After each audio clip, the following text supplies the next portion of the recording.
Hello दोस्तों, स्वागत है आप सभी का अपने YouTube चैनल जेट4 टिप्स एक नए वीडियो में।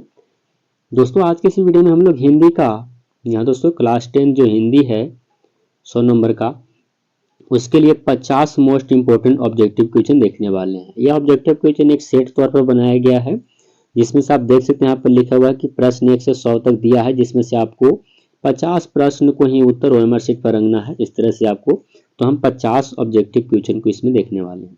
ये 50 ऑब्जेक्टिव क्वेश्चन बहुत ही इंपॉर्टेंट है। यदि आपको भी 2026 में मैट्रिक बोर्ड एग्जाम देना है तो आप इस वीडियो को शुरू से लेकर के अंत तक जरूर देखिएगा। चलिए तो आज की इस वीडियो को शुरू करते हैं। चैनल पर नए हैं तो चैनल को सब्सक्राइब कर लीजिए और दोस्तों के पास वीडियो को शेयर कर दीजिएगा। पहला प्रश्न आप लोग देख सकते हैं, कहा गया है कि जाति प्रथा किस प्रकार का श्रम विभाजन है। तो जाति प्रथा एक अस्वाभाविक विभाजन है। ऑप्शन नंबर सी आपका राइट आंसर हो जाएगा। थोड़ा सा इसको हम बड़ा कर लेते हैं ताकि आपको कोई परेशानी ना हो। चलिए पहला देख लिए। दूसरा है 20 के दांत किस प्रकार की कहानी है। तो 20 के दांत किस प्रकार की कहानी है, तो मनोवैज्ञानिक कहानी है। ऑप्शन नंबर डी आपका सही उत्तर हो जाएगा दोस्त। अगला क्वेश्चन है कि फ्रेडरिक मैक्समुलर किस पाठ के रचयिता है।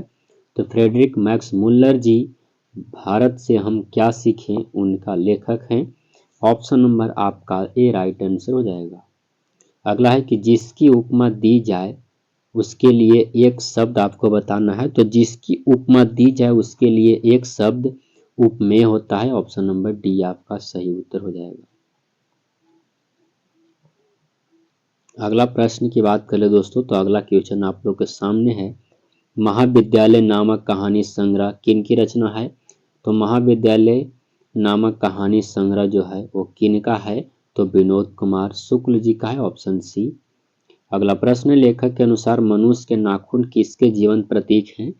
तो लेखक के अनुसार मनुष्य जो है यह है पार्श्विक वृत्ति का। ऑप्शन नंबर आपका डी राइट आंसर हो जाएगा। अगला है मराठी भाषा की लिपि क्या है। मराठी भाषा की आपको लिपि पूछा गया है। तो मराठी बंगाली सभी के सभी आपको देवनागरी लिपि में लिखाते हैं। अगला प्रश्न, नलिनी लोचन शर्मा पटना विश्वविद्यालय के हिंदी विभाग के अध्यक्ष कब बने। तो 8 नंबर प्रश्न का उत्तर सन 1959 ईस्वी में बने थे। Option number A. अगला नंबर क्वेश्चन आप लोग के सामने है दोस्त, क्या कहा गया है, धारा नगरी के कौन परमार शासक विधानुरागी थे। तो सही उत्तर आपका राइट आंसर हो जाएगा दोस्तों। 9 नंबर क्वेश्चन का सही जवाब आपका ऑप्शन नंबर बी भोज हो जाएगा। अगला क्वेश्चन की बात करते हैं, अगले प्रश्न को देखेंगे, बहादुर की माँ गुस्से से पागल क्यों हो गई थी। तो बहादुर की माँ पागल इसलिए हो गई थी क्योंकि बहादुर ने भैंस को बहुत मारा था। अगला प्रश्न, बहादुर निम्न में से किसकी कहानी है। तो बहादुर जो है वो किसकी कहानी है, तो एक नेपाली पहाड़ी गोरखे की कहानी है। ऑप्शन नंबर बी आपका सही उत्तर हो जाएगा।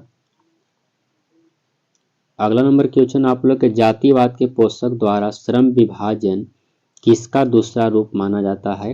तो जातिवाद के पोषकों द्वारा श्रम विभाजन किसका दूसरा रूप माना जाता है।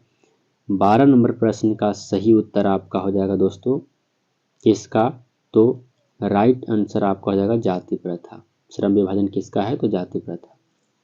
1 मिनट, क्या है जातिवाद, उसके पोषकों में श्रम विभाजन का दूसरा माना जाता है तो जाति प्रथा का। अगला है कि गुणाकर मूल्य का जन्म किस राज्य में हुआ था। तो गुणाकर मूल्य का जन्म की बात किया जा रहा है तो महाराष्ट्र में इनका जन्म हुआ था। Option number A. अगला है कि नृवंश विद्या का संबंध किससे है। नृवंश विद्या का संबंध जो है दोस्तों वो मानव विज्ञान से है। Option number C. अगला प्रश्न है, यदि मनुष्य की परिस्थितियां मनुष्य का नियामक नहीं है तो परिस्थितियां भी का मनुष्य की क्या है, तो नियामक नहीं है। 15 नंबर क्वेश्चन का सही उत्तर आपका ऑप्शन नंबर बी। अगला है कि रसखान के चित्चोर कौन है।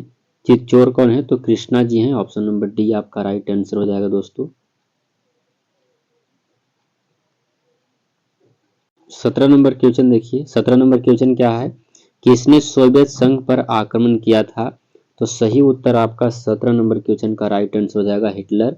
Option number B. Pant ji किस समय के कवि हैं। सुमित्रा नंदन पंत जी हैं वो छायावाद के कवि हैं, ऑप्शन नंबर ए।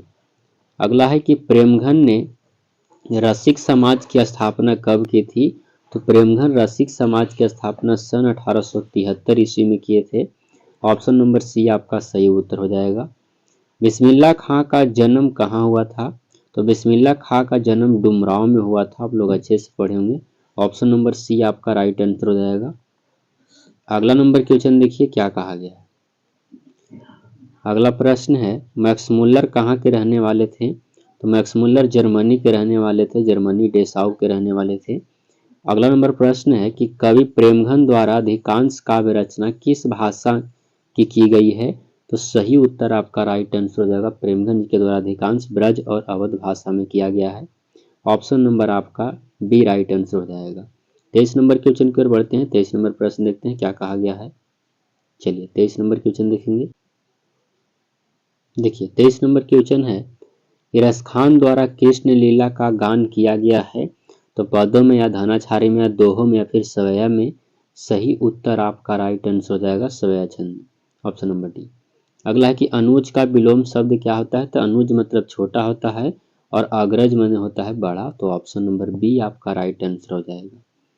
अगला है कि नीचे लिखे शब्दों में कौन सा शब्द शुद्ध है? स्थिति ऐसे लिखाता है या फिर समिति ठीक है, या परिस्थिति है या फिर परिस्थिति इस तरह से लिखाता है, तो कौन सही आपको लग रहा है? सही जवाब आपका हो जाएगा परिस्थिति इस तरह से लिखाता है, बल्कि इस तरह से नहीं लिखाता है।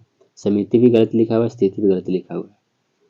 चलिए 26 नंबर प्रश्न देखिएगा क्या है। भारत माता किस कवि की रचना है?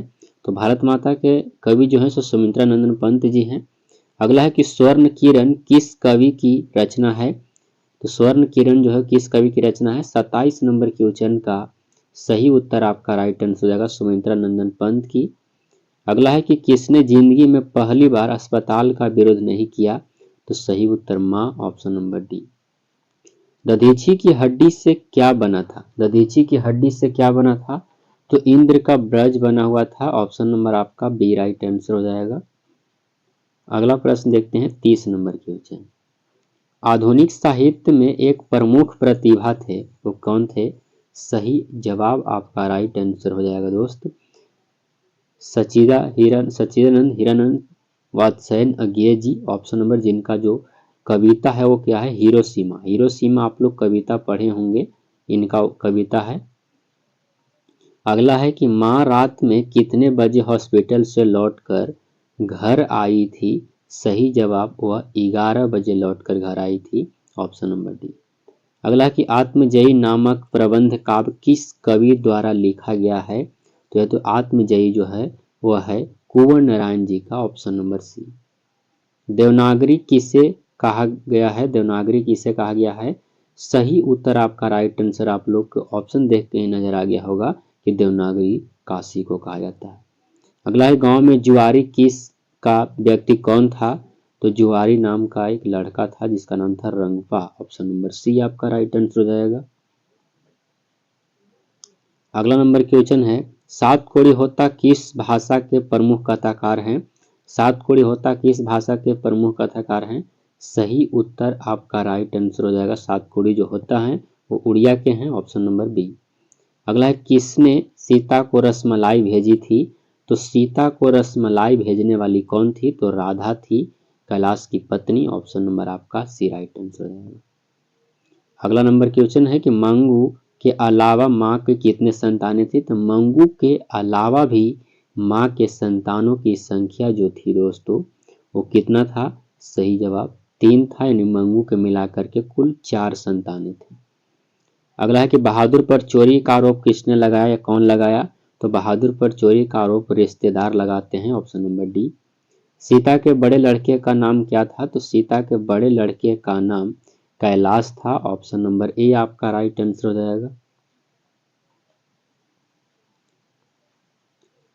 40 नंबर क्वेश्चन देखिएगा अनुज का स्त्रीलिंग रूप आपसे पूछा गया है। अनुज का स्त्रीलिंग रूप क्या हो जाएगा? सही जवाब अनुजा होता है।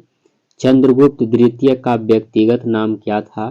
चंद्रगुप्त द्वितीय का व्यक्तिगत नाम की बात कर ले तो उनका व्यक्तिगत नाम रामदेव था, ऑप्शन नंबर डी।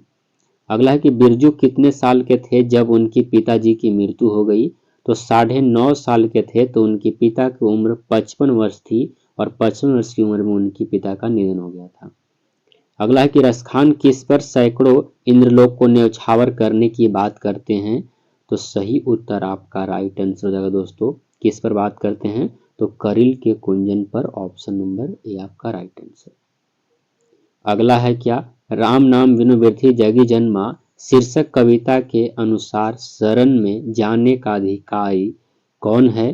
तो वह अधिकारी कौन है? सही जवाब आपका राइट आंसर होगा जिसका अंतःकरण निर्मल हो, शुद्ध हो।